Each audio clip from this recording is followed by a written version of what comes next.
Man, we have a problem, Mouse. Have a problem. What do you, Mr. McNeil? We have a problem. You're in the parking lot. You stay here! You stay here with Stephanie! You take me to him! Take me to the son of a bitch! Take me to him! Come on! Go! Go! Go! Go! Go! Go! Go! Go! Go! Go! Go! Go! Go! Go! Where is the son of a bitch? Where is he?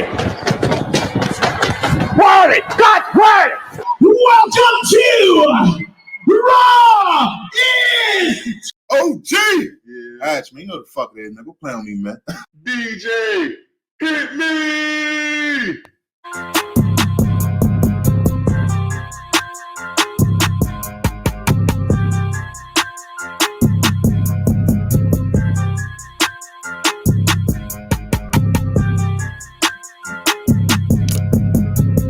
Yes, sir. What's poppin' with y'all, man? Welcome back to another motherfucking episode of the Thin Line Between Genius and Insanity podcast, hosted by yours truly, OG.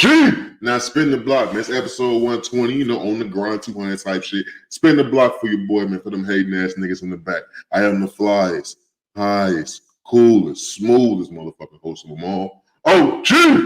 Hatch, you know the fuck it is, man. What's up with y'all, man? How the fuck is y'all doing? Hopefully out there looking good, feeling good, staying safe. It's a whole lot of shit going on in the church, man. I tell you shit each and every motherfucking week. I want to say shout out to everybody tapped in around the world that's tapped in, join the conversation, man.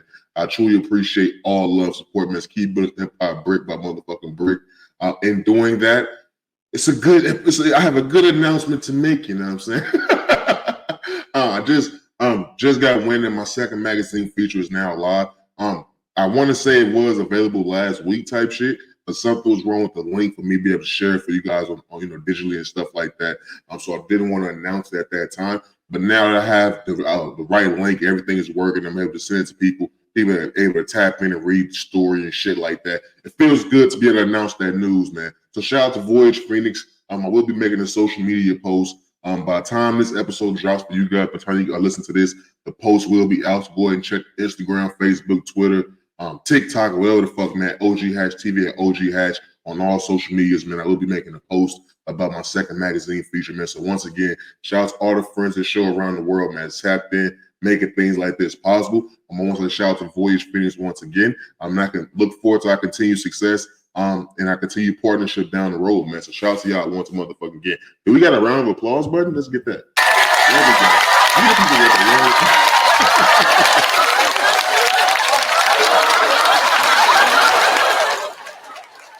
But with that being said, man, it's a lot of shit going on, man. I do want to say this is episode 120. Like I said, we all on the grind 200, man. That shit don't stop. I want to shout out to everybody that's tapped in on YouTube at OGHatchTV. Ring that bell, drop a like, drop a comment, subscribe to the channel. All the good shit to YouTube is safe. Shout out to people that's listening, man. Shout out to all my listeners, bro, that's tapped in around the world. That's tapped in on Apple Podcasts, Google Podcasts, Anchor, Audible, podcast, whatever the fuck, man.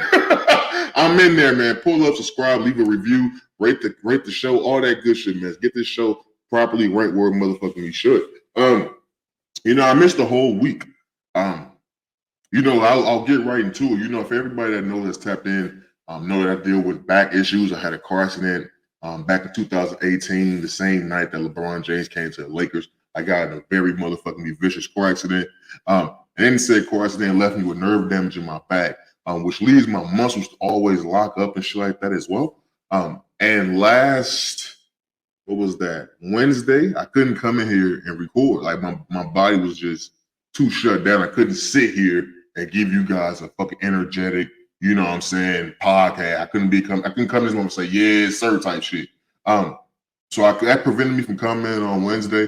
I started to feel better down throughout the rest of the week.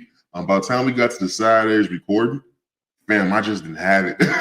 Like, I really just didn't have it. My energy and everything was just so motherfucking zapped because my energy was literally just trying to get me throughout the day without my pain type shit. I was using all my little energy I had just to operate on fucking me day-to-day basis type shit. So when it came to recording anything, I really just didn't have anything to do. I did come in here at like 2, 3 in the morning on Sunday type shit, right before the podcast was supposed to drop for you guys. And I came in here and I tried to switch it up into like a journal entry type shit. I always did like an audio journal. I had a lot of shit on my mind, a lot of shit that was going on causing me anxiety, and trying to trigger some of my depression and mood swings type shit. So So I decided to come here and do a journal entry where I just talk for like 25, 30 minutes to let you guys know what the fuck was going on. Listen back to it. Glad I didn't drop that shit. I'm glad I didn't drop that shit, man. There's a lot of me venting about the shit that's going on in my family situation, a lot of shit that's going on about, you know what I'm saying, you know, my relationship status with people I'm dealing with.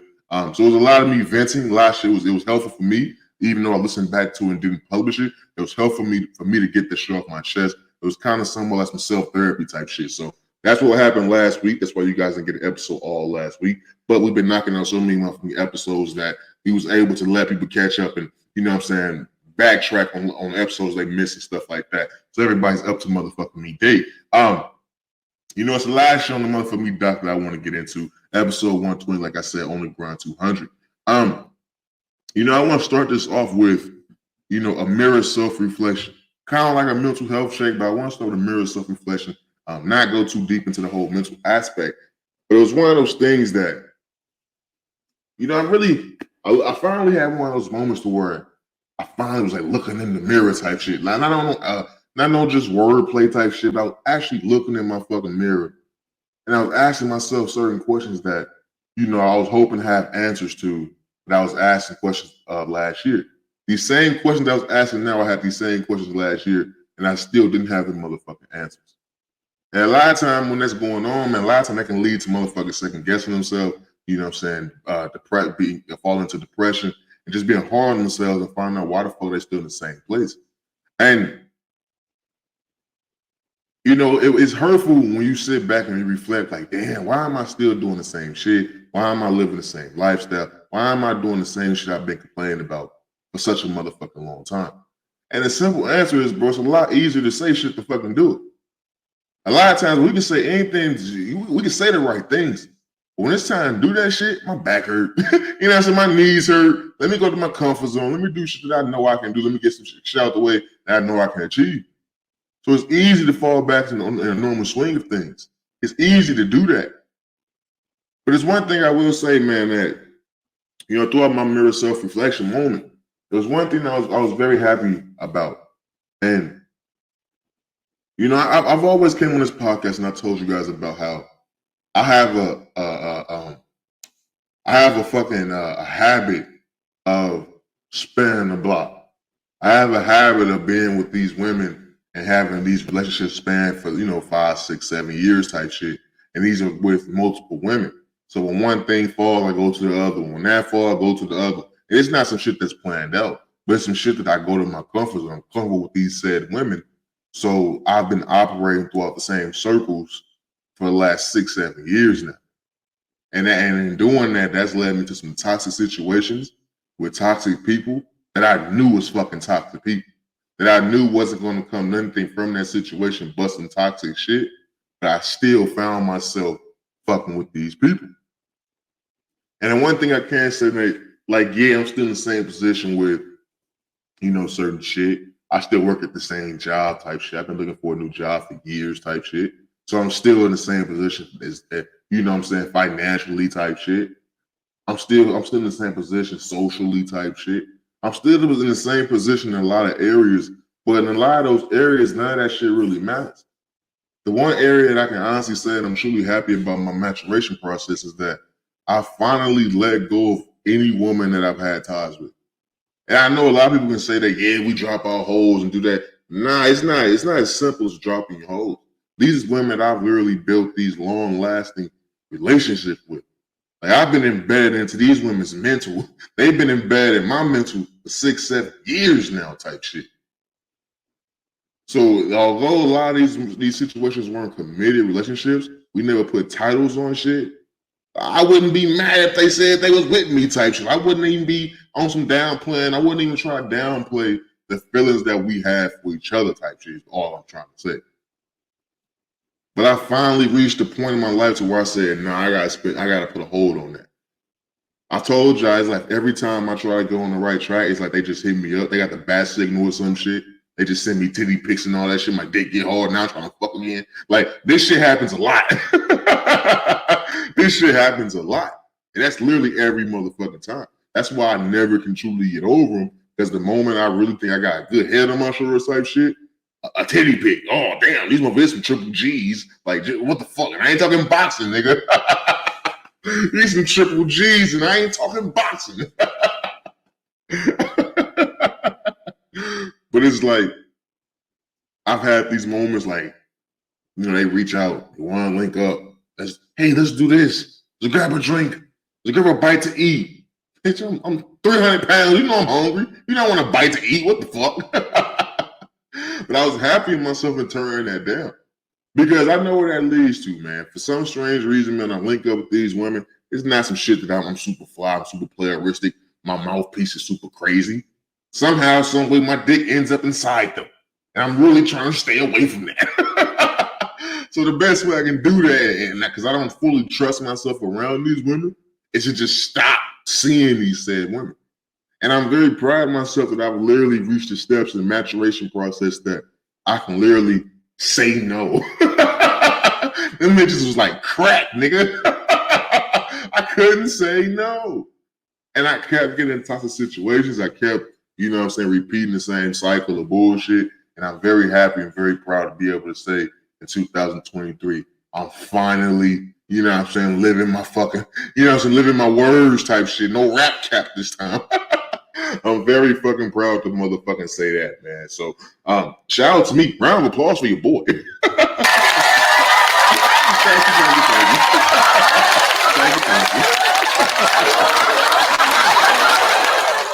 you. You know, I want to get right into it, man. You know, it's a topic that I've been wanting to come on this podcast and talk about for quite some time. And to be honest with you, it kind of been holding me back because I was kind of pussy type shit. Like, it's just one of those things where it's like, it sounds so good in my head. And I feel like when I say it on this mic, it's going to be a part of the podcast I'm going to just take out type shit.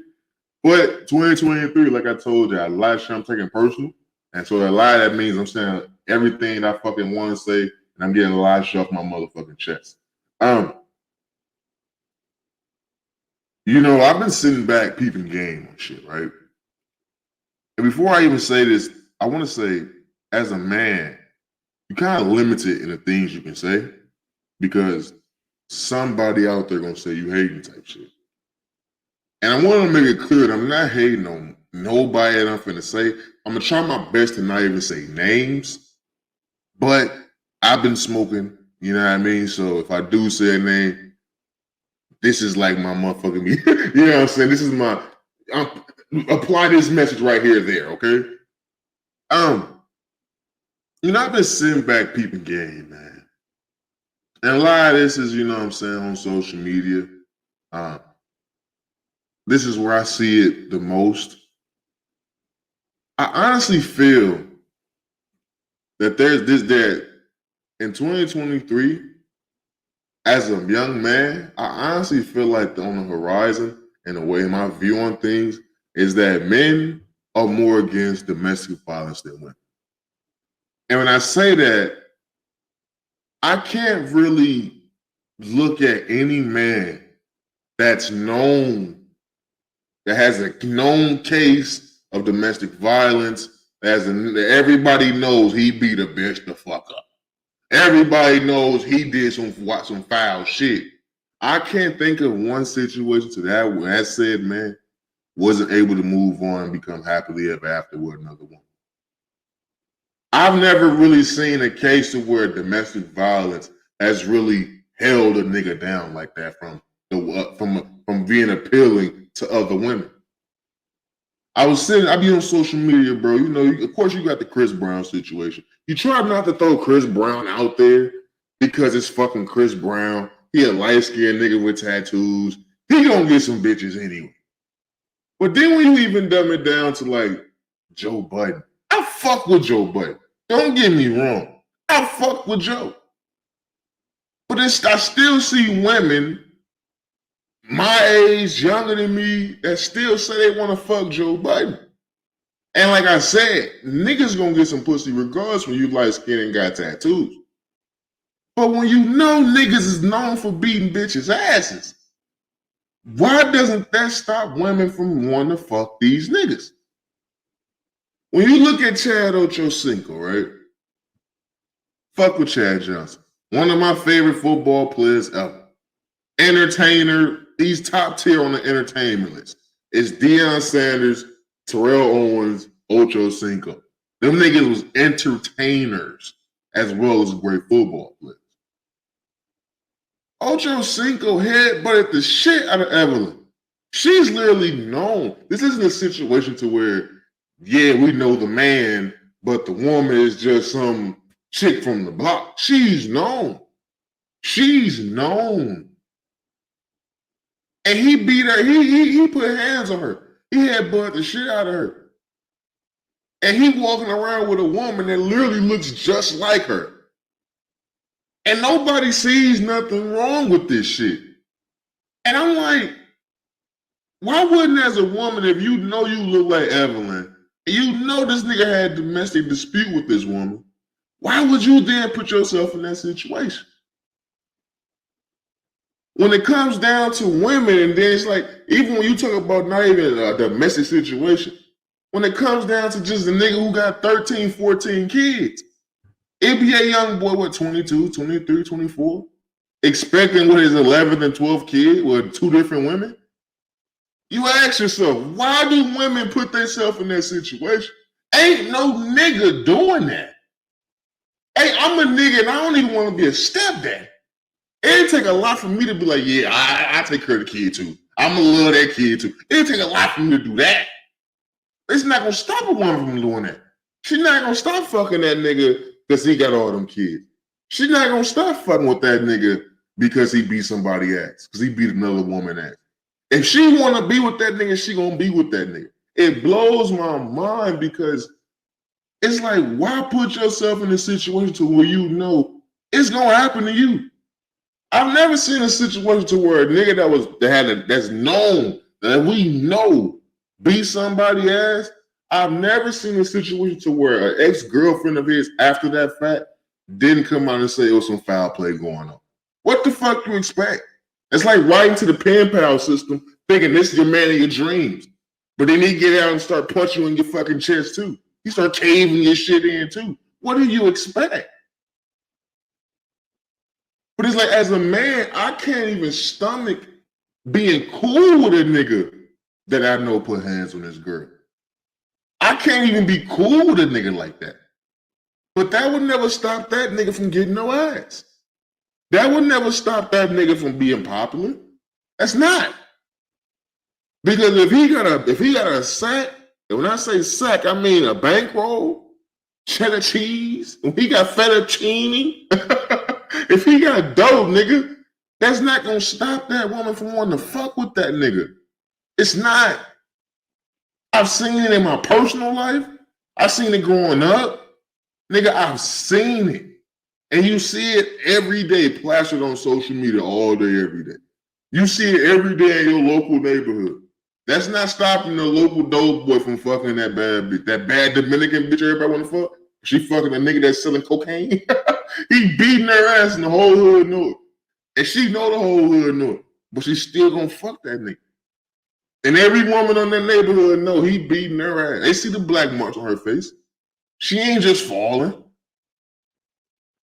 I honestly feel like niggas give a fuck more about DVs now. I feel like, I don't know if it's because it's women have been to the point where it's like, it's happened so much to them type shit, to where it's like they don't need, it's like, why even seek help? I don't know what the fuck it is, bro. I remember I was looking at that Andrew Tate shit, and they was talking about rape in London, like 1 in every like 200 some cases are found guilty or prosecuted or some shit like that. So it's a lot of motherfucking women getting abused over there, and they going to get help and nothing's happening. So I don't know if it's some shit like to the point to where this shit happens to the point so much they not getting help for it that they just start to bypass the shit. I don't know. But dog, it blows my mind that niggas that got known encounters of like shitting on women's stomach, like known encounters, some wild shit.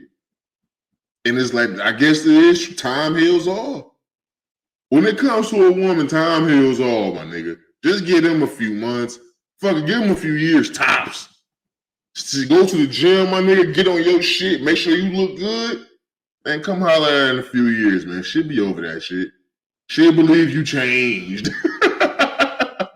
It's just wild to me that's truly how the fuck I feel. Like nowadays, they don't give a fuck about that shit, man. They gonna convince themselves that it won't happen to them type shit. A woman will convince herself that a nigga that's known for beating bitches won't dare put his hands on her. She'll be utterly shocked if he raises his shit up. I don't know why. That you know that nigga does that shit.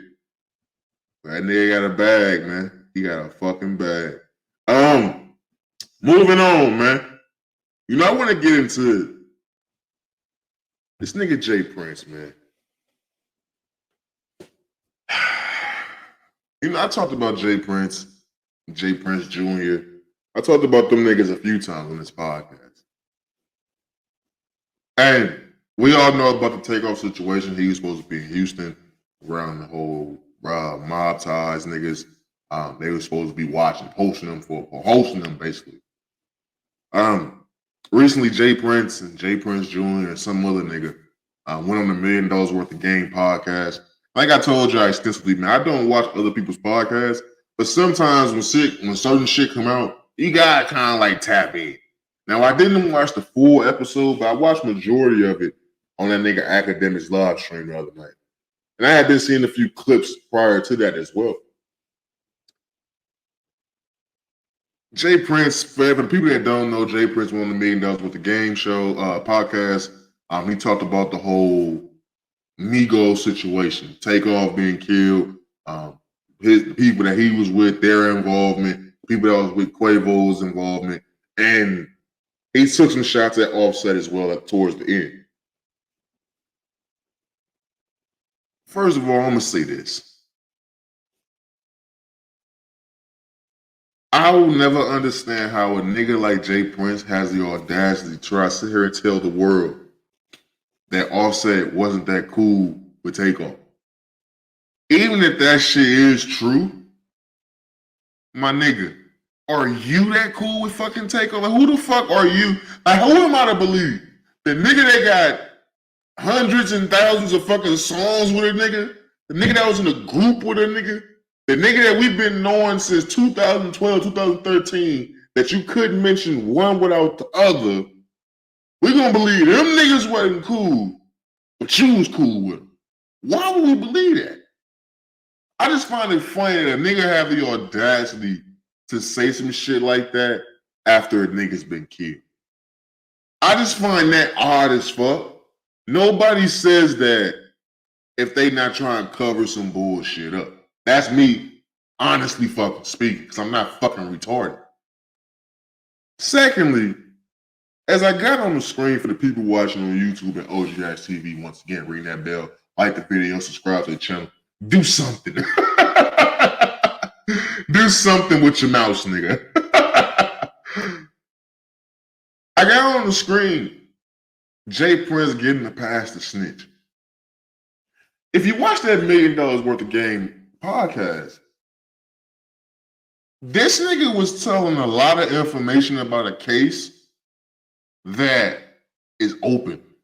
This is an open, active case that has nothing to do with this nigga, but has a lot to do with a lot of motherfuckers involved. A lot of motherfuckers can face time and face charges. Now, I don't know if it's because niggas is looking at him as some big bad boogeyman, but this nigga was clearly snitching in his fucking interview. This nigga had paperwork, and the funny thing about this nigga paperwork, the paperwork this nigga pulled out didn't match what the nigga was saying. The nigga was trying to convince niggas that the nigga Migo Bando, whatever the fuck his name was, shot first. When clearly in the paperwork, it say that nigga shot at he was responding to some shots after he punched and swung off on your niggas. So the whole fucking interview, this nigga was trying to incriminate a whole nother nigga. And Gilly and Wallow and Jay Prince Jr. and the nigga with the hair, they all just sitting there nodding their head. While this nigga is sitting here All this interview, all Jay Prince motherfucking was doing was trying to get word to the cops that, yo, this is the nigga y'all should be looking at. And if that don't work, hey, y'all, hey, streets, this nigga snitching. When that nigga wasn't snitching. That nigga put in a self-defense claim, nigga. That ain't snitching. What snitching is what the fuck you doing. How you incriminate niggas in an active case and nobody's saying nothing? How is nobody saying nothing? You got 1090 Jake putting niggas in the ground for shit like this. Why is nobody saying shit about Jay Prince? He's snitching. This nigga brought paperwork to a case that ain't got shit to do with him. This nigga snitching. To me, if that's not snitching, I don't know what snitching is. I don't know what the fuck snitching is. Yeah, snitching is when you committing some crimes or some shit with motherfuckers and you drop dimes on them. But also snitching is when, nigga, you telling other motherfuckers dirt. When you telling details and facts on some shit other motherfuckers did, you're snitching. You're the hallway patrol nigga, Jay Prince. You're snitching. Now, it was rough for me to get through this whole interview with this nigga because if it's one thing I hate, I'm gonna be honest with you, I hate a slow-talking nigga that ain't saying shit. That shit only work for like dumb bitches who ain't got their daddy in their life and retarded niggas. That's pimp talk. Pimp talk only works for women who ain't had their daddy in their life, who don't know mother me right from wrong, you know what I'm saying, and niggas who fucking retarded, who literally was skipping class to walk the halls type shit. That's what that type of slow talk do for a nigga. That shit don't do shit for a nigga that's slightly educated. That don't do shit for a nigga that knows half of the game. I grew up around pimps and slick talking stupid motherfuckers like Jay Prince. That shit don't work on me. So if there's one thing I hate is it's a slow talking nigga that's talking slow but ain't saying shit. He wasn't saying shit factual. And the reason why I said it ain't factual, because that shit wasn't in the paperwork you brought as your evidence, my nigga. See, if you just sit there and watch the interview, you'd be like, damn, this nigga Jay Prince, he bodying these niggas. What Drake said, you getting bodied by a singing nigga? So you would think that's the case. It's not the case. Look at the fucking paperwork when they put it up on the screen. That shit clearly, and pause the shit, that shit clearly say that nigga shot back in response to some niggas shooting. He thought it was your niggas shooting, so he started shooting at your niggas. I didn't say he started shooting first. That ain't what he said. If that's what the fuck he said, he wouldn't have got released with no charges, you dumb motherfucker. But for some reason, it's like hip-hop just been letting this nigga get by. And like I said, I understand a lot of people in the rap game not that tough. I'm not even a tough guy. I'm be honest. I'm not a tough nigga. I'm not. I am not a tough nigga. But I'm not a bitch. And it's one thing, I can't just give a nigga respect because everybody else respecting him.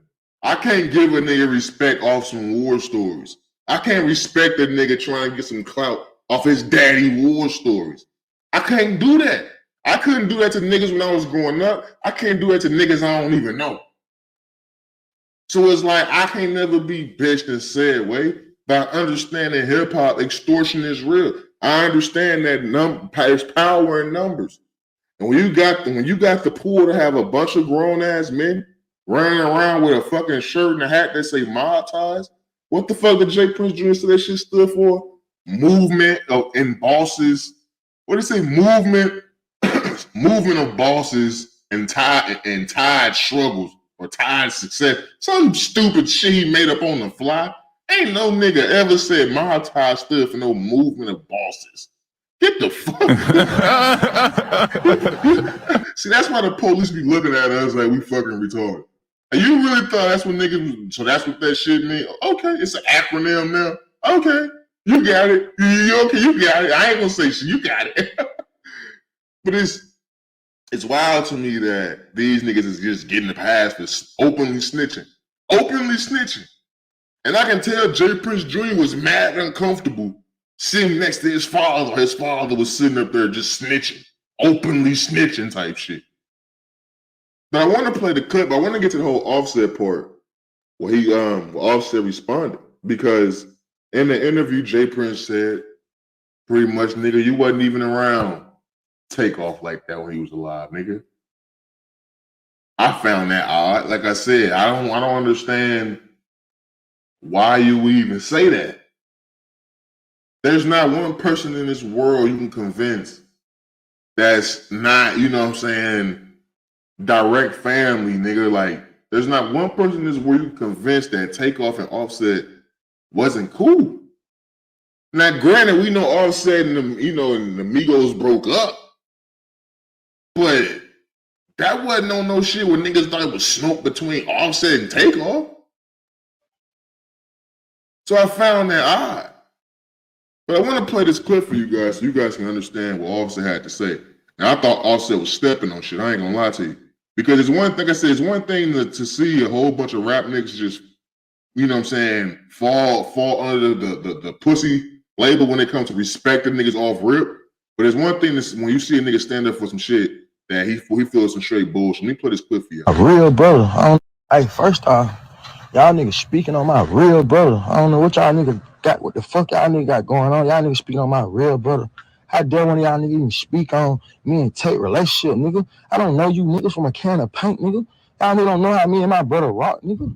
You trying to clear your face, nigga. This your 5th interview, nigga. You done did about my brother, nigga. You ain't think about his mama. You ain't think about the family, nigga. We ain't said nothing. Ain't nobody said nothing but you niggas. You niggas, man, who y'all niggas think y'all nigga is? John got it, nigga.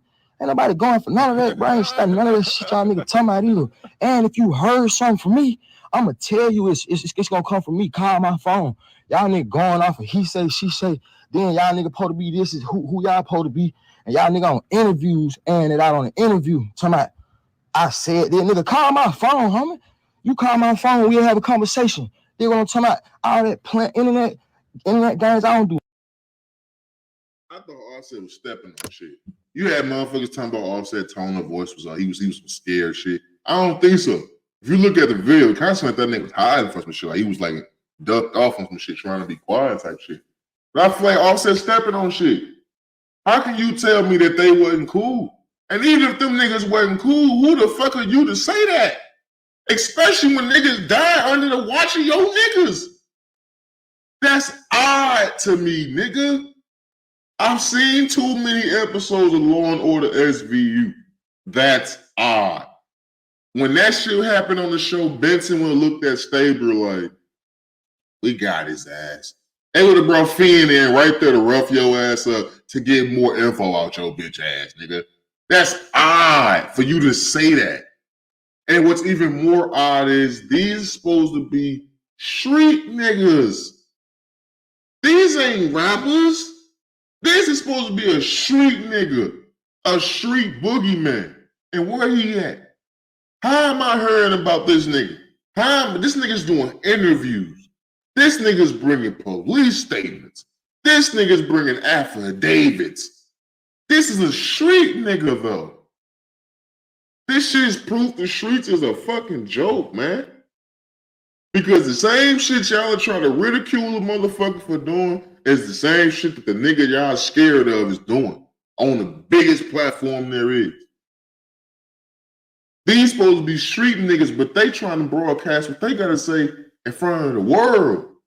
And why would they be doing this? I'm pretty sure they receiving some heat behind all this shit. I'm pretty sure niggas got an extra eye on Rap A Lot, on Mob Ties. I'm pretty fucking sure. But this is fucking ridiculous.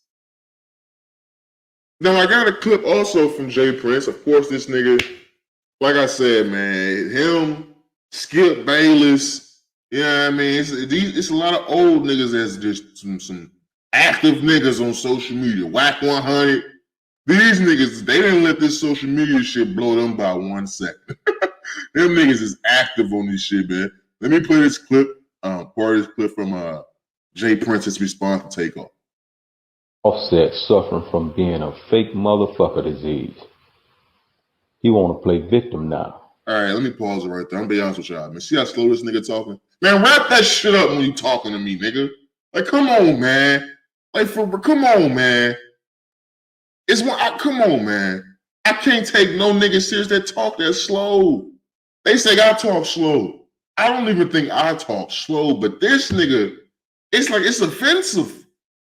Like, come on, man. You know I got shit to do, man. Wrap that shit up, man. I mean, everything. What you think you got to say that's important? Lose value every motherfucking 10 seconds and take your ass to finish a sentence, man. Wrap that shit up, Jay Prince. God damn, nigga. What? He ain't no hole in the shroud, nigga. Wrap that shit up, man. God damn, boy. Start that shit over, man. This clown Offset suffering from being a fake motherfucker disease. He want to play victim now, but he was a volunteer when he spoke threats about me and my family name in his mouth about what he gonna do. Why you didn't call me to talk is the twist he want to use. Tell lies in your woman ear, nigga. I don't have time to listen to weak shit. Now you want to fake in front of a camera, trying to hide behind Takeoff mother when I've shown nothing but respect for her and family. See, boy, you acting like you a part of a family that don't really fuck with you because you're a snake. Now you don't know me from a can of paint. Let me see if I can refresh your memory. Remember we talked when you got your ass whooped in Atlanta? You forgot? Remember when you called up on Hey, man. Hey, man, you know that episode on fucking Martin, bro? When that nigga Martin had snitched on a nigga and that nigga was getting out of fucking prison and he called Martin on the phone. He was all deep. Martin. Like, that's what the fuck Jay Prince sound like. He sound just like Gary Coleman ass when he was on Martin playing a fucking prison nigga that was supposed to be coming home to beat Martin ass, bro. How can y'all take that shit serious, bro? Honestly, how can niggas truly take that shit serious? Now look, I'm not trying to say niggas can't press a button and have niggas touch. I'm not saying that. But what I'm saying is that shit ain't lame as fuck to y'all. That shit that I just played for y'all wasn't lame as fuck. This not no 19-year-old little ass kid where you expect some shit like this. This is supposed to be hip-hop's boogeyman. This nigga he's clearly in his 50s. He's supposed to be hip-hop's boogeyman. And this the shit he doing? This the nigga that got hip-hop shook? At least when they was talking about Suge Knight. I mean, at least you seen Suge Knight. They was dangling motherfuckers over balconies and shit. Like Suge Knight and them stepping on shit. This is the nigga? Him? Look, man, let me stop talking shit. Cause I'll be the first nigga come on camera, reading a letter like, I'm sorry. I apologize. I'll be the first nigga. I'm getting old to my damn self. I'm pussy down there. I got nerve damage in my back. I ain't shit. But it just blows my mind that this is what's going on. And I mean, it's one thing because snitching is at an all-time high right now in hip-hop. Like, this niggas being exposed for snitching from the shit they did. They was in Juvenile. Like, it's niggas digging up records now. Like, it's a nigga named 1090J. That's all he fucking do. Is dig up records on niggas and try to violate these niggas and what the fuck they say in their raps. So like snitching right now, it's at an all-time high, bro. It truly motherfucking is. T.I. snitched on his dead cousin. Like, it's a lot of motherfucking me dirt coming out about a lot of these niggas, and they just been telling on niggas. And the one nigga that is so funny because, of course, you know you got the gunner situation, the whole YSL RICO charge. It's funny because out of all this snitching shit, and you see the negative impact that it got on motherfuckers, how it's just bringing motherfuckers down, how niggas who's truly feeding to, no, I wasn't snitching type shit, and you see how they just never fully recover from that shit, right? It's funny when I see this nigga 6ix9ine because I don't know if y'all noticed this or not. He's still out here getting a lot of fucking money. Wow. Like, he's touching a lot of fucking money.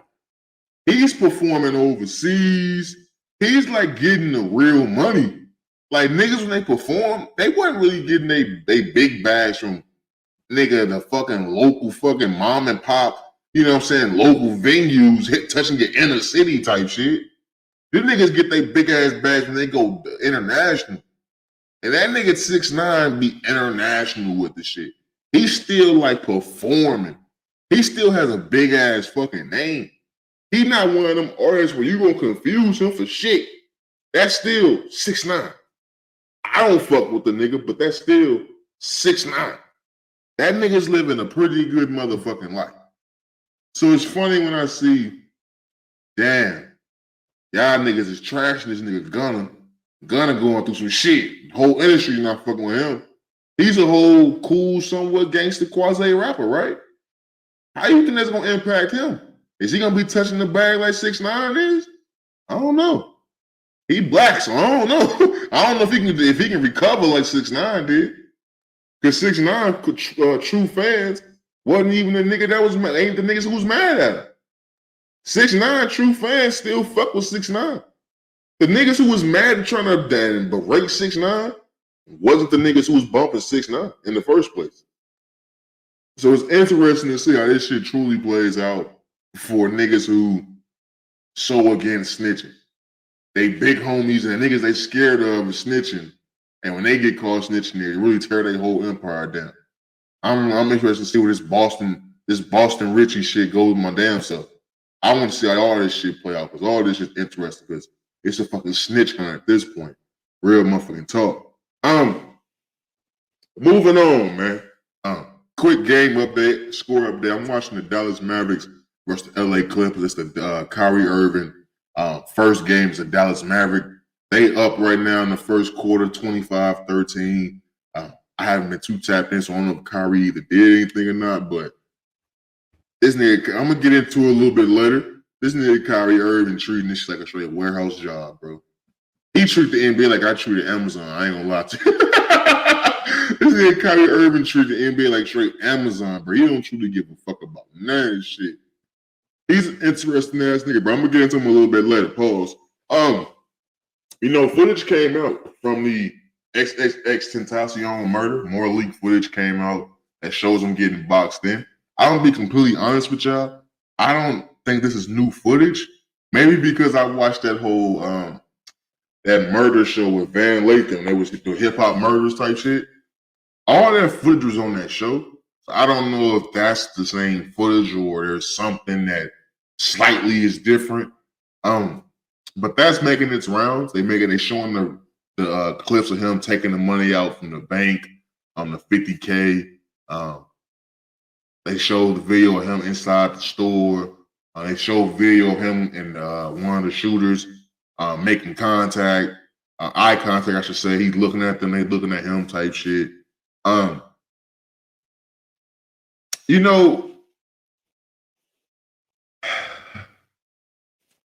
don't want to get into all the things that was accused of XXXTentacion. I don't want to even get into whether or not I believe he was a good guy. I don't want to get into that because it's irrelevant at this point because he's so far removed from that and he's dead. I didn't know that. I totally forgot that he was actively having to turn himself in like the very next day type shit. Like he had to turn himself in the next day because of them wild ass charges he was having. You know what I'm saying, about the sexual assault, the assaults and shit like that. But when you see a video and you see how fast a nigga life can be taken, obviously we see the videos of police brutality. You see, we were just talking about the whole Tyree Nichols. Rest in peace once again, Tyree Nichols. You see somebody getting beaten.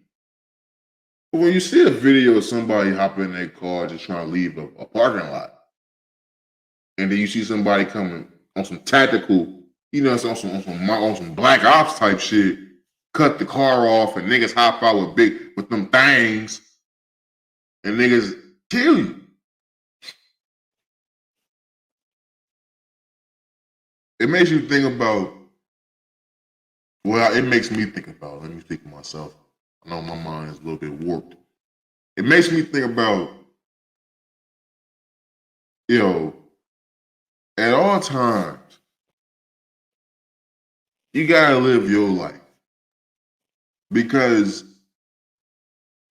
I spend so much time not living the way I want to live, doing the things I want to do. And my shit can be over just like that. That nigga, his life is taken just like that. You got people all the time, so why he just didn't give up the bag? I think I heard Van Lathan say that on shit. Why didn't he actually just give up the bag? A lot of niggas ain't just gonna give up that bag right away. When I was younger, bro, I'm not gonna lie to you. When I was younger, I promise you I used to always say, like, yo, if I'm iced the fuck out, and a nigga try to come up on me and take my shit, like, yo, nigga, up that shit. I used to always say, man, I ain't finna up this shit. You gonna have to kill me. Man, ask me that shit right now. Man, you take this shit, brother. I got some more at the house, too, if you want that. Like, I value life a lot more. Like, if I was 21, 22, 23, and I got 50 bands on me, and a nigga trying to take my shit, I don't know if at 21, 22, 23, I'm just like, all right. I'm pretty sure, knowing me, I'll be on some, here, man, just take it type shit. And then try to wrestle with the gun type shit and fuck around, get shot in the stomach and bleed out type shit. I can see it playing out that way. It's just, I'm being honest with myself. I'll be on some Bruce Willis type shit trying to wrestle with the gun and then wife beater, nigga. Like, that's what the fuck I am, I ain't gonna lie to you. But now that I'm 27 to be 28, you know what I'm saying, this year, you know what I'm saying, nigga getting close to 30, my knees and shit hurt, my back is fucked up, you know what I'm saying, my hands and shit, you know what I'm saying, they go to sleep every 20 seconds type shit. Now that I'm at that stage in my life, I got a dog now, man. I love my dog, brother. I just can't, I take whatever you want, nigga, take this 50K. You want the car too? You want a getaway car, nigga? But it shows you, man, life can just be taken like that, my nigga. Like fucking that. And it's sad, you know what I'm saying? Although the murder took place, you know, some years back, when the footage, you know what I'm saying, resurfaces, that's the power of the internet, man. It's a beautiful thing sometimes, and it's a horrible bitch a lot of other times, man. Because you got to think about all his friends, his family, and even the fans that he changed and impact their life. To see that person, that video that keep resurfacing of that loved one, life being tragically and dramatically taken like that, shit is crazy, bro. No matter how bad you think a motherfucker is, when you keep seeing videos of their last moments, there's nothing that you can't find sympathetic and empathetic and sad about that shit. Everything about that screams, what the fuck? When you see a nigga at the cash register, you know, at the bank teller, I mean, smiling at the bank teller, you know what I'm saying, getting 50K, every nigga know what it's like when you get that fat ass. I mean, when I had 10 racks cash on me, nigga, that shit felt so good. Nigga, air tasted different, smelled different, nigga. So I can only imagine what it was like when nigga had 50 on him, 50 ball. I can only imagine what it felt like, bro. So when you see a nigga's final moments, man, it does something to you, man. It truly does something to you, man. Rest in peace to XXXTentacion. I couldn't spell this shit out, so I just put triple X on the screen. Rest in peace, XXXTentacion, man. Send my prayers and condolences to your loved ones, your friends, family, you know, anyone you impacted in a positive light. All that other stuff, which is very serious, we will never truly know. That's the fucked up part about death. It leaves a lot of answers unanswered, man. I mean, a lot of questions unanswered. Damn, that was gonna be fire. I be fucking them. I be wondering, like, cause in my mind, bro, I be saying some fire ass shit, and I be like, yeah, I'm gonna clip this and put this out to the folks. And that's when I fuck up and stumble on my words and say some bullshit. It leaves a lot of unanswered answers to answers. What the fuck? What the fuck? God damn, man. Shit, I was bodying that shit, man. I'm moving on, man. Let's go ahead and get to the NBA trade deadline madness, bro. As I touched on it earlier, you know, Kyrie Irving had demanded trade. This was last Friday, I believe. Last Thursday or Friday. He's been officially traded to Dallas Mavericks. I'm watching it right now. Luka's not planning to interview him right now on the sideline. He traded to Dallas Mavericks. A lot of people was, hooting and hollering about that. I'll be honest with you. I obviously, I'm a Laker fan. Would I have liked to see Kyrie Irving on in a Lakers uniform? Absolutely. But I'm not mad at all that he's not on the Lakers, bro. Because you're just not getting a basketball player with Kyrie Irving, bro. That nigga don't play that much. It's a lot of other shit. And I don't know if I want to deal with that shit right now with the Lakers. I don't want to deal with that shit with the Lakers right now. I just want to win some games type shit. I don't got time for all these headlines, and I don't think the Lakers organization could survive that, to be honest with you. I truly motherfucking don't. So I'm not mad that he's not on the Lakers. But him being on the Mavericks don't make sense to me. Now, I'm looking at the scoreboard right now. They beating the Clippers' ass right now. They up by 17, 38-21. So they beating the Clippers' ass, but that's not really saying much to me because I've seen plenty of times where the Clippers was getting their ass whooped this year, and I've seen plenty of times they was getting their ass whooped and came back and won the fucking game. So it is still quite early, still in the first quarter. It is Kyrie Irving's first game. Usually, they win the first game type shit. Either they gonna win by a lot or they gonna get blew the fuck out and blame it on chemistry type shit. I don't know if he fits on the Mavericks, and not because of him, because of the way the Mavericks play. I don't understand why they think that he's gonna be cool with just getting the shots that Jalen Brunson was getting. That wasn't enough shots, nigga. Jalen Brunson needed more shots. That was the problem. That offense, that whole ISO shit, that doesn't work. We've seen this shit over and over and over again. Everybody try to say Luka plays like LeBron James. No, he doesn't. He doesn't play like, just because he's tall and he's big, that don't mean he's LeBron. That nigga plays like James Harden. And I've been saying that shit since day fucking one. And I said on this podcast, I said on social media for years, and now I'm starting to see that's the fucking narrative that niggas is running with, that Luka and James Harden is the same. I've been saying that shit, but I'm going to shut the fuck up. I'm going to let y'all run with it. But he don't play like LeBron. LeBron don't dribble the ball for 30 fucking seconds and then pass it, just one nigga to shoot the ball. LeBron will give you that motherfucker if you can do something with it. LeBron let you cook for that with that motherfucker. That's why he won with Kyrie.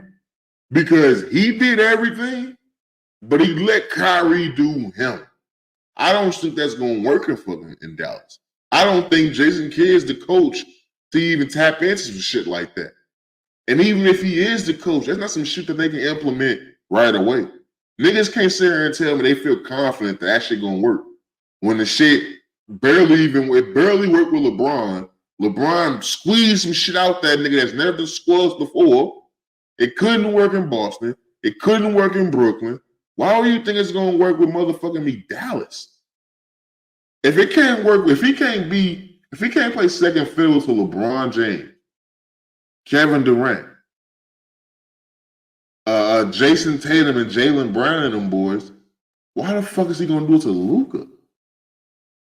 And even if he says he will right now, you think he going to feel the same way in the summertime? You think that nigga want to be in Dallas, bro? Like, honestly, he didn't want to be in Cleveland with LeBron. He didn't want to be in Boston, the most storied motherfucking me franchise ever at that time, because they had one more ring than the Lakers at that time. He couldn't do it in Brooklyn, where the nigga's from. He was around the corner from his house. You think he want to be in Dallas? Come on, man. Like, I don't think it's going to work. I don't think it's the right fit. I don't think that Dallas needed another all-star guard. I think Dallas needed some more, just another nigga on the wing who could actually be reliable. Tim Hardaway Jr. is good, but I feel like in all the big games, that's when you got a bad game type shit. I feel like you need another big man that can actually like hold the shit down. Yeah, Christian Wood is good, but can you really depend on Christian Wood? He don't even start on this motherfucker. Jason Kidd don't even want to start the nigga no more. Like, I don't think they need another guard, bro. You just need another fucking offensive system to let Tim Hardaway Jr. get you that average of 15 points in the flow of the game. Let motherfucking me Reggie Bull get up at least motherfucking 7-8 threes a game. Let Maxi Kleber get up some motherfucking shots. Let Spencer Dinwiddie. Let Dorian Finney-Smith. Let them niggas shoot. Niggas saying it's gonna be like last year. Last year you had Jalen Brunson, yeah. But you also had motherfucking Spencer Dinwiddie who was big. You also had Dorian Finney-Smith who was big. Now you don't have those three niggas. They replaced them with Kyrie Irving. I guess. Before I recorded, news came out that my Lakers had made a motherfucking move, man. We officially traded Russell Westbrook, which I was a little bit up in the air on all season until last night when LeBron broke the record and the reports come out that Darvin Ham and Russell Westbrook got into it at halftime. AD was acting like a little bitch all game. And it kind of stemmed from that. Reports are saying he was a little disappointed in that, situation between Russell and Darvin Ham at halftime. I will say Russell Westbrook was playing very fucking hard during the second half. He was part of the reason they even had somewhat of a chance at the end. Russell Westbrook had to go. It's not like it was last year to where last year he just truly fucking sucked. This year he does do a lot of the same things he did last year, but his other numbers have improved. You take him out the game, cut his minutes down. He can't really turn the ball over all the fucking time like he was last year. So less has been more for Russell Westbrook, so it's been good with that. The fit just don't work. It never worked, and I never wanted it to work. I never wanted this nigga on the team. I thought it was a cruel joke when those reports came out.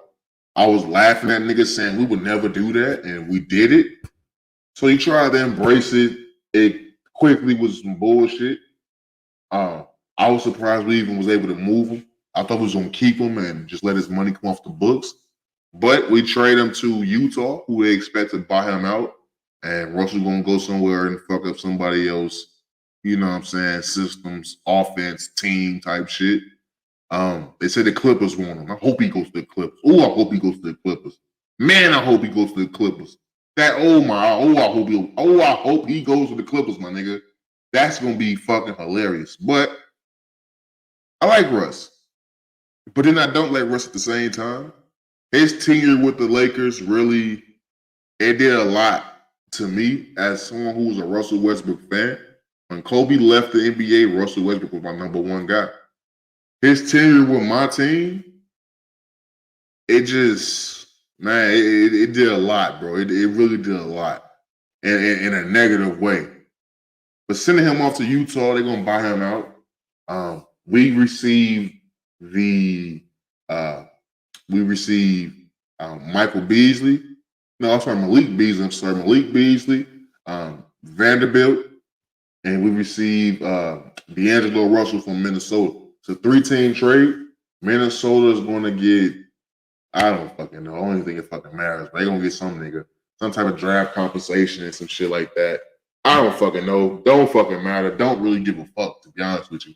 Lakers is getting fucking Vanderbilt, who's a great wing defender. He's young, athletic. Pair him up on the wing with Rui Hachimura and Troy Brown. I like it. With, Washington Scott Anderson, whack ass to be buried on the bench. I love that as well. Also, you will have, so what's my boy name? Malik Beasley, who's one, he's in the top of the league, like top 3, top 4, top 5 of most made 3-pointers this season. He got a sniper from 3-point line. He's nice. Put him out there, spread the floor.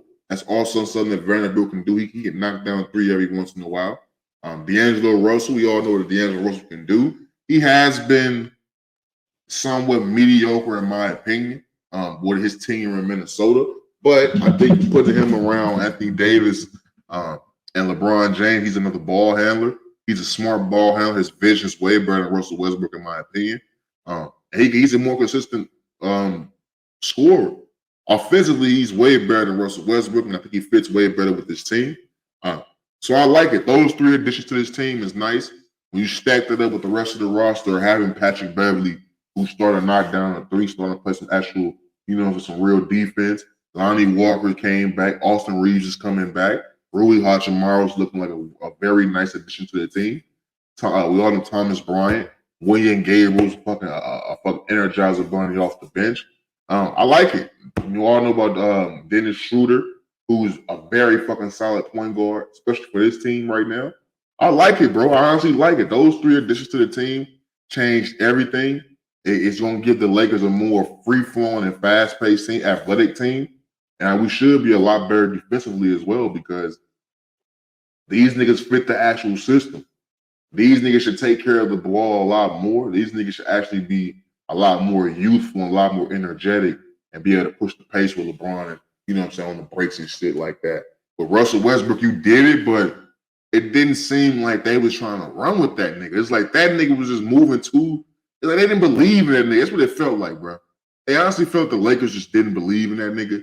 It felt like every time he went off on a fast break, they were just like, ain't no point of running past half court with this nigga because he gonna throw up some bullshit or it's gonna be a turnover. That's what it felt like watching him.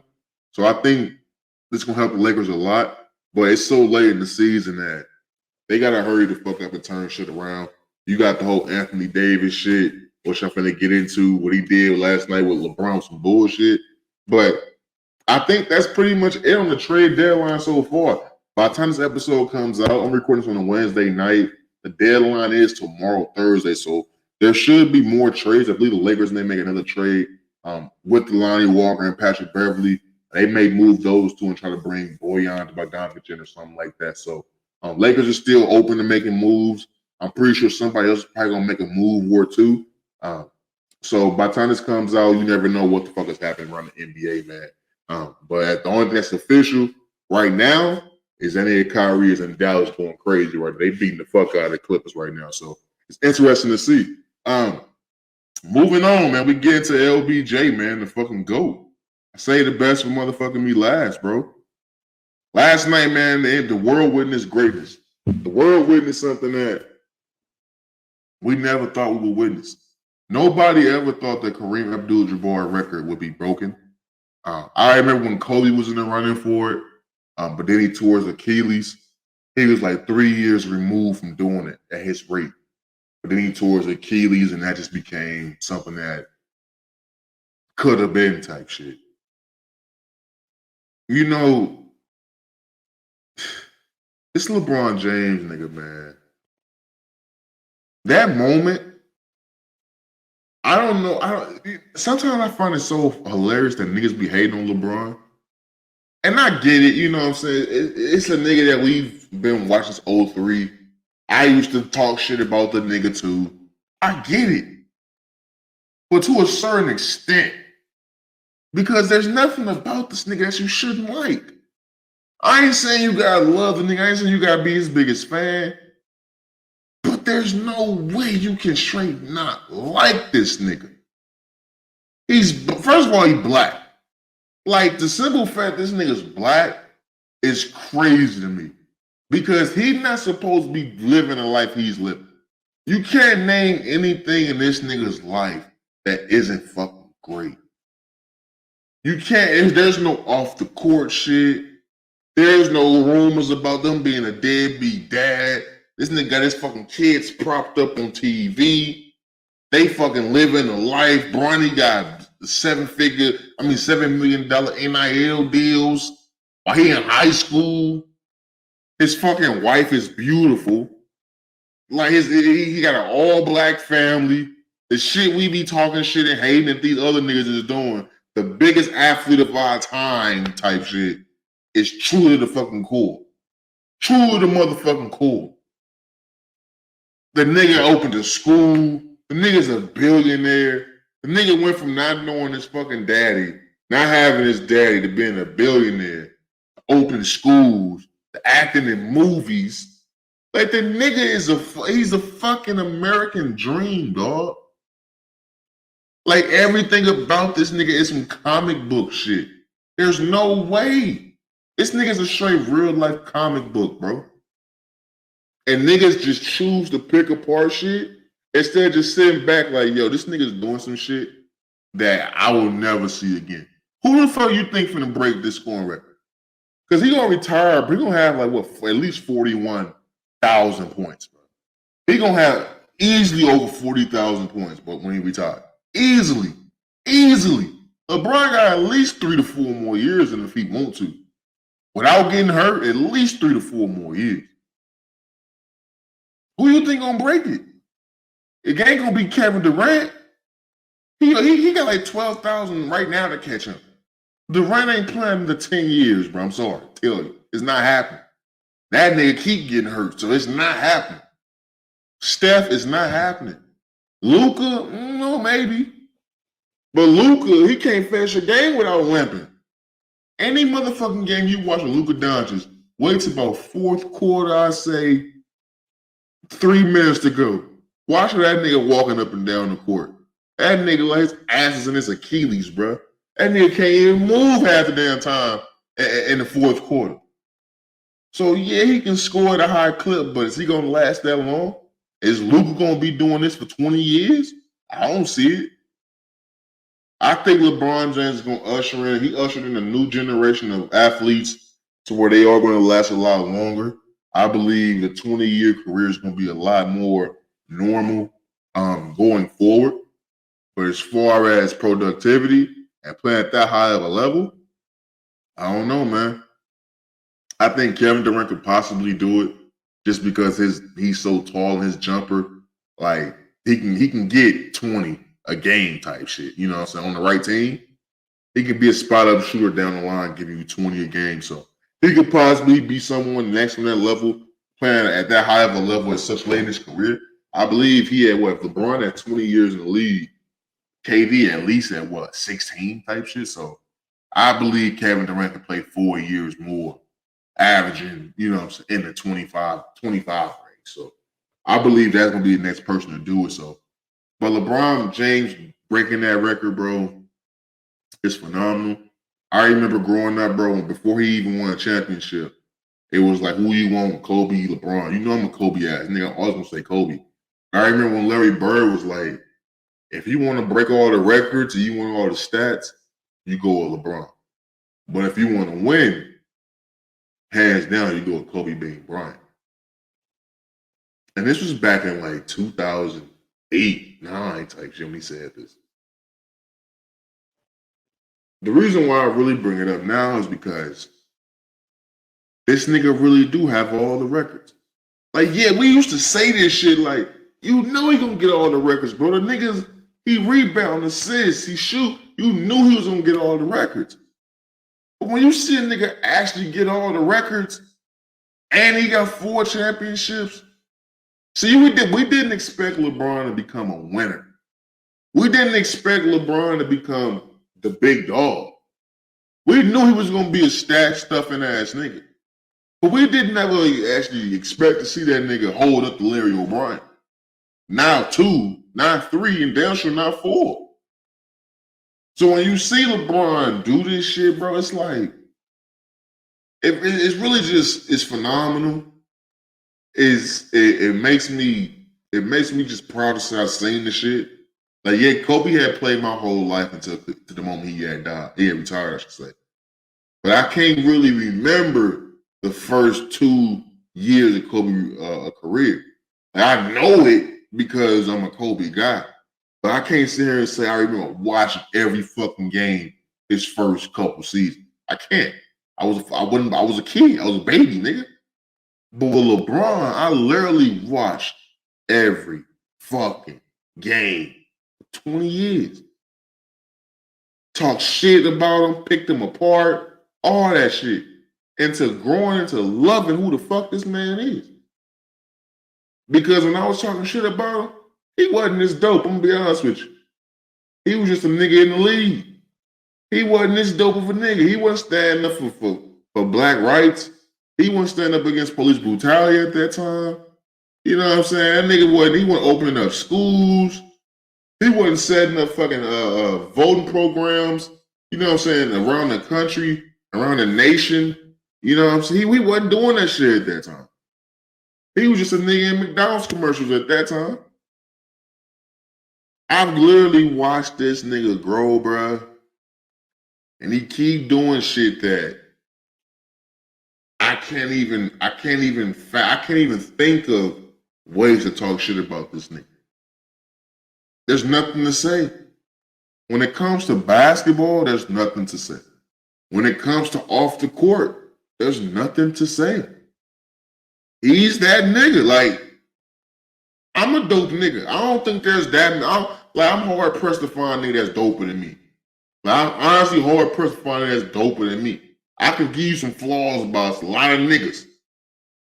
I can't. That nigga LeBron James is doper than me, bro. I gotta be honest with you. That's a hell of a motherfucking guy.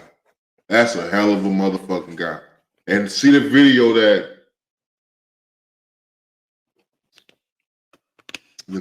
surfaced when LeBron hit the all-time leading buckets, the fadeaway. Everybody in the arena, everybody around the world that was watching it was on their feet. I was. There was only one nigga that wasn't standing up. There was only one nigga that was standing up that decided to sit down before LeBron shot the shot. And it was Anthony Davis. Now, everybody knows how I feel about AD. It's a love-hate relationship with this nigga. I can't sit here and give you a reason to why Anthony Davis was sitting the fuck down. I can't justify it. It's not a good look. And quite honestly, bro, as a Laker fan, I'm honestly disgusted. I'm outraged because all year long, all his Laker tenure, bro, this nigga's been a disappointment. I'm gonna be honest with you. We got the championship. Love it, my nigga. Love it. But ever since game 3 of the NBA Finals of 2020 in the bubble, Anthony Davis has been a straight fucking disappointment. Because it's time to keep it real about this nigga. Because when niggas do shit like that, that screams jealousy. I honestly would have expected Russ to do that shit. I honestly expected if there was ever going to be a nigga that did some whole shit like that, it would have been Russell Westbrook. Just because all the bullshit all year long. We all know there's been some little side beef with them niggas, LeBron and Russ. It's just the summer league type shit. We've seen the reports. We've seen them niggas not talking to each other type shit. We know everybody for LeBron and GM and Lakers been openly trying to trade Russell Westbrook. We get it. But when you see AD do that whole ass shit, it's like, bro, you have the audacity, the balls to be a hating ass nigga. When this same nigga, this same said nigga who's breaking this record, you've been draining his fucking career these last 2 years. Because your bitch ass been hurt. You been hurt. Yeah, he had his injuries, but he come back looking good. You come back and get hurt again. That's you. Where the fuck was you last night? Where was you in the game when he was making history? Just out there lollygagging. That's why you get hurt. Every time your ass get hurt is when you trying to flip the switch. You out there trying to be cool and shit with your NBA Streets afro, not doing shit, hating. I never thought that could be possible. That a nigga that you got a handshake with, a nigga you got a championship with, a nigga that saves you from being in the slums of New Orleans with all that fucking gumbo and Zaxby's, that Zatarans and shit, a nigga that saves you out the swamps, literally. That's what you do when he make history? That's what you do? Like I said, this nigga was standing up and then sat down.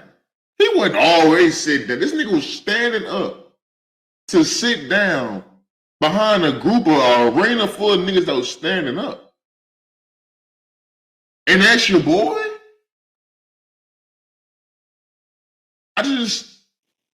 Now how am I supposed to feel as a Laker fan? How am I supposed to feel confident that y'all gonna bring it together? How am I supposed to feel confident that this is a pairing that can last longer than after this season? Because I'm gonna be honest with you, bro. If I'm LeBron James and I see this video, I'm not fucking with you no more, man. Because in my most proudest moments of my life, you was a hating ass bitch ass nigga. There's nothing you can say that would make me not see that image of you with the dick look on your face while my family, while the whole arena, while the whole fucking fan base around the world is jumping for joy for me right now. But you not. You want to win the game. Okay. Let's win the game in the fourth quarter. At that particular time, we was only down by 5 in the third quarter. The game is well in hand. 2 shots, we up. So I don't want to hear you wanting to win the game. I don't want to hear shit about I was focused, I was locked in. I don't want to hear shit about no Mamba mentality. There's no one that can convince me that if Shaq and Kobe was playing and Shaq was breaking the all-time record, there's no way you're finna fucking convince me that Kobe Bean Bryant wouldn't have been fucking standing up, at least clapping for a nigga. I ain't saying he finna do the Pat Bev, take his jersey off, throw it, waving it like a helicopter, throw it in the audience type shit.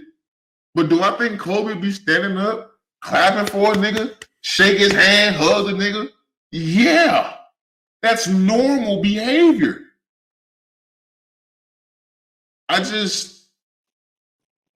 You gotta choose who you cool with, man. For you, that shit, that says a lot to me.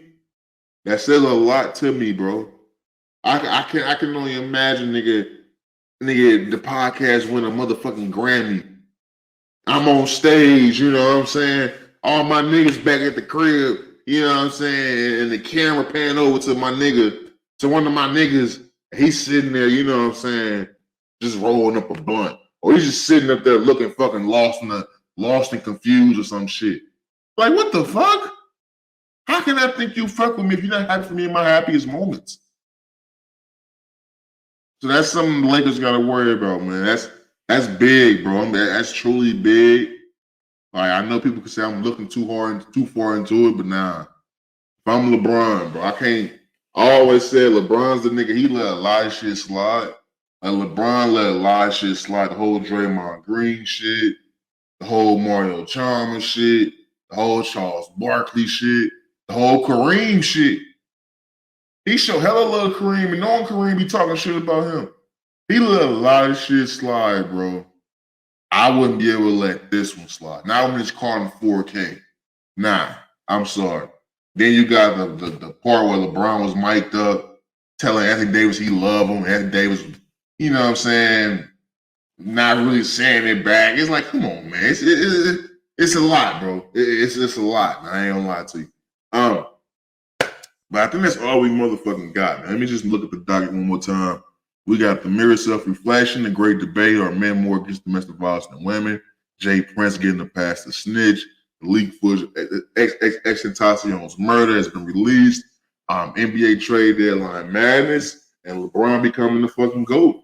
Yeah, man, that's all we motherfucking got. Right before I wrap it up, I want to say this once again, man. Everybody is tapped into the motherfucking show. I'm on you, watch on YouTube at OGHatchTV. Once again, ring that bell, drop a like, subscribe to the channel. Make sure so you can keep up with all the new drops that we drop every motherfucking week. At least 2 episodes a week. Maybe update that more with the journal confessions. I may make those YouTube drops. So make sure you subscribe to the channel for all updates coming forward with the channel in the near future. Shout out to everybody listening at Apple Podcasts, Google Podcasts, Spotify, Anchor. I truly appreciate that. Go ahead and rate the podcast if you can. Subscribe, leave a review. I will be checking those, and I'm gonna try to, when I get enough of those, I'm gonna read them on one of these shows, just so you guys can feel appreciated. You know what I'm saying? Like, the show is growing. You know what I'm saying? Things of that nature. I want you guys to feel like I appreciate you guys, and I see who's truly fucking with the show, man. Like, we all in this shit together type shit. One band, one sound. But once again, shout out to everybody around the world that's tapped to join the conversation. Once again, without you guys, I wouldn't be able to be getting these magazine features. Also, once again, shout out to Voyage Phoenix for the look. I truly appreciate it. Like I said, I look forward to seeing what our partnership and relationship with each other will bring in the near future.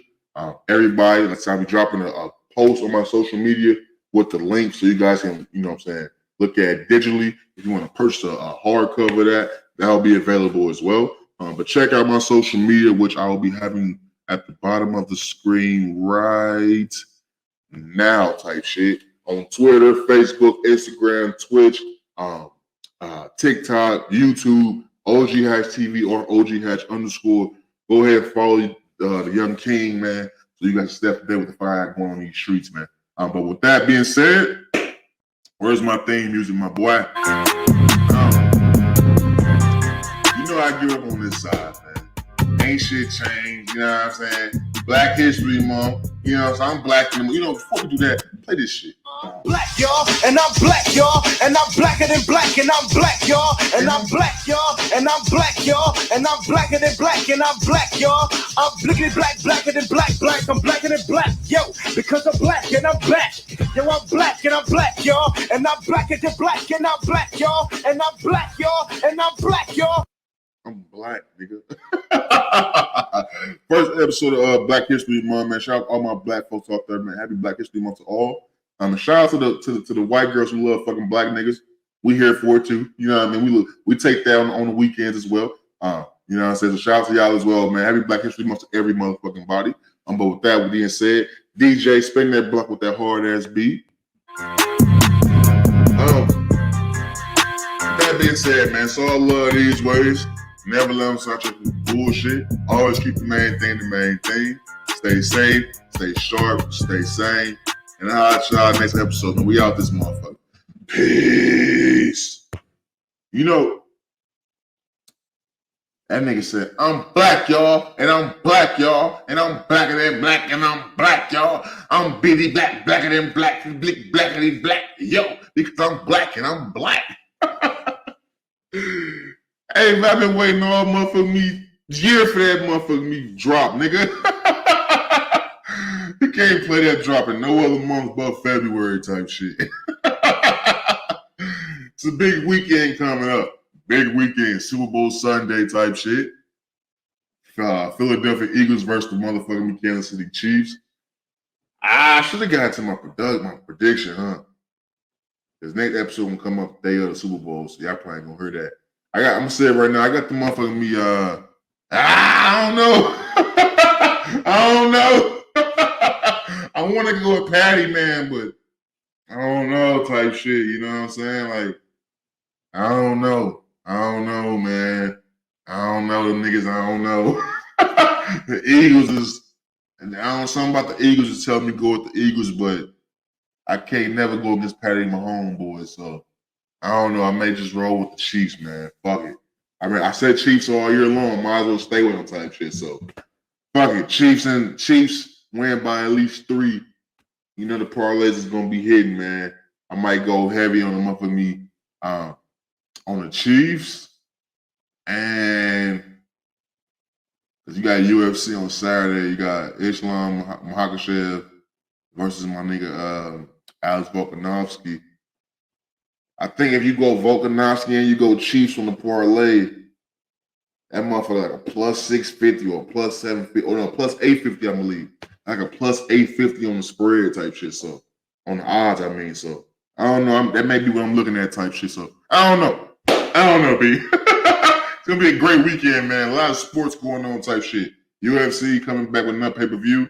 Super Bowl Sunday. Should be great, man. Y'all be safe in this motherfucker. I'll holler at y'all next episode. Peace. You dig? Welcome to Raw is OG! Hatch, man, you know the fuck that is, nigga. Go play on me, man.